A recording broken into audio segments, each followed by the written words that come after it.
Nabanggit natin sa ating mga nagdaang video po mga kaibigan ang tungkol dito kay Pat Spencer sa Golden State Warriors, kung saan nalaro na nga niya yung 50-game limit ng isang two-way contract player ng Dubs.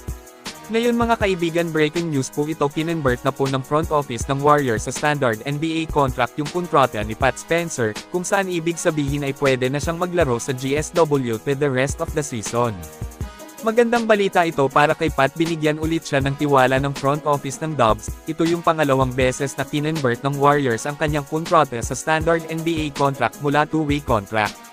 Well, talagang deserve naman ni Pat Spencer kasi magaling siya na marami pa nga po ang naniniwalang mas okay pa siya maglaro kesa kay Brandon Podzinski.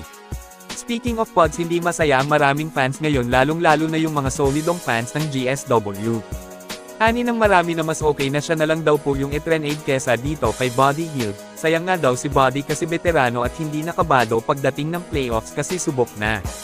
Hindi nga malilimutan ng mga fans ang ginawa nito sa Game 7 first round playoff series match-up ng Warriors kontra Houston Rockets last season, kung saan binuhat nga ni Hield ang GSW sa panalo sa huling banggaan nila na iyon versus Houston at sa mismong teritoryo pa ng Rockets. Sa tingin ko kasi dini-develop ng Golden State itong si BP, pero para sa akin, opinyon ko lang, mukhang nagkamali sila ng dini-develop bilang future papalit na core ng Warriors. Kasi madalas off-night talaga siya, maraming off-night kesa sa mga magagandang laro nito sa Warriors.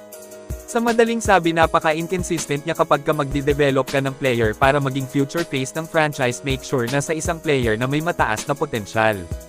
Sa sariling opinyon ko lang, mas magaling pa sina Ryan Rollins at Ty Jerome na matagal nang pinakawala ng GSW. Ang isa sa nagustuhan kasi ni Kerr kay Pod sa nahalata ko ay yung bilis ni BP, gustong-gusto ni Steve Kerr yung may bilis na manlalaro at yung performance niya sa kanyang rookie season, yun mismo ang pinaniniwalaan nilang babalik. Matinik kasi itong si BP sa kanyang rookie season mga kaibigan. Samantala, matapos ang pag-sign ni Pat Spencer ng standard NBA contract ay target na isusunod nga daw ng Warriors ang pag-sign naman ni Lonzo Ball via buyout.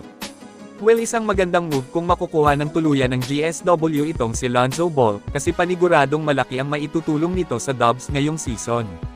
May depensa siya, napakataas ng kanyang defensive IQ, isang mahusay na playmaker ito yung hinahanap nilang papalit sa trabaho ni Jimmy Butler.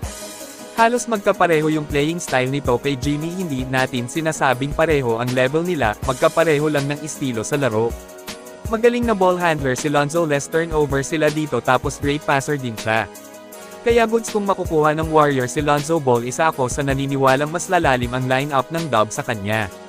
Magiging solid na sila sa playoffs kung healthy ang lahat, I'm sure papalag sila kahit anong grupo ang makalaban.